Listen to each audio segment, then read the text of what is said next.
it's extremely important to remember where exactly the current crisis about metal detectors on the Temple Mount in Jerusalem came from. To recall, it all started when guns were smuggled onto the Temple Mount and actually used against two Israeli policemen, Officer Sitawe and Officer Shnaan, both of whom were killed as a result of these illegal firearms that were brought into a holy site. This should not have come as a surprise. We've been witnessing over the last 2 decades that holy sites across the Middle East have lost their traditional immunity. There has been a tangible escalation of attacks on holy sites across the Middle East and South Asia. Everyone remembers at the time of 9/11, an attack by the Taliban against 2,000-year-old Buddhist statues in the Bamiyan Valley in Afghanistan that were dynamited. Closer to home, we also recall that there were attacks in areas controlled by the Palestinians, such as Joseph's tomb in Nablus, and perhaps more notably, the attack by a joint Hamas-Fatah cell against the Church of the Nativity in Bethlehem, where clergy were taken hostage and many religious icons were stolen. What hasn't been sufficiently noted is that in this period of increasing attacks on holy sites, mosques have also become a fair target for Islamic extremists. Even this past year, Saudi Arabia foiled a suicide attack on the Grand Mosque in Mecca, the holiest site for Muslims around the world.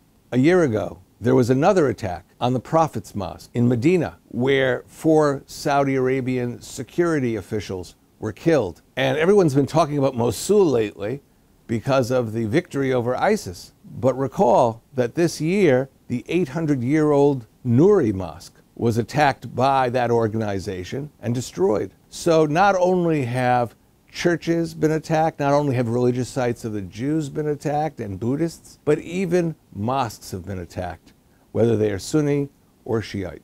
Given this wave of attacks, all governments around the Middle East feel the necessity to put in place security measures that will prevent jihadi organizations from carrying out their plans. Take Saudi Arabia, the caretaker of the Grand Mosque in Mecca, where it has put in place a system of 5,000 security cameras and an elaborate command center where the entire mosque area can be monitored.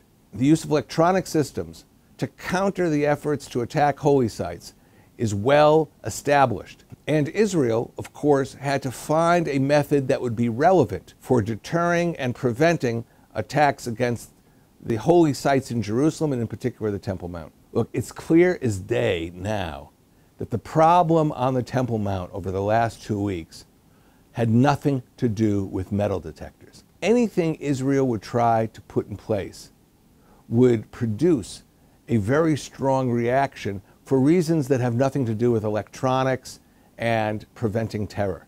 What has been motivating many young Palestinians who are outside of the Temple Mount area protesting has been a complete falsehood spread by certain organizations in the Middle East to the effect that it's Israel's intention to destroy the Al-Aqsa mosque. This myth was originally begun by the infamous Mufti of Jerusalem, Hajj Amin al-Husseini, back in 1929. It has stayed with Muslim extremists since that time, and every 4 or 5 years returns in greater force. Now, who has been behind spreading this falsehood? You actually have to go to the Israeli Arab town of al-Fahim, where you'll find an individual by the name of Sheikh Raed Salah, who has been convening over the last decade large rallies with huge posters asserting that Al-Aqsa is in danger. Beyond Israel, there's Sheikh Yusuf Qaradawi, the spiritual head of the Muslim Brotherhood, who sits in Qatar, no less, who has been asserting that the Al-Aqsa mosque is in greater danger than ever before. Young people hear these stories and are convinced that if they don't take active measures, then their cherished mosque is at risk. The main theme of the incitement over the last 2 weeks is that the metal detectors were introduced to the Temple Mount in order to desecrate a religious holy site. The exact opposite is true.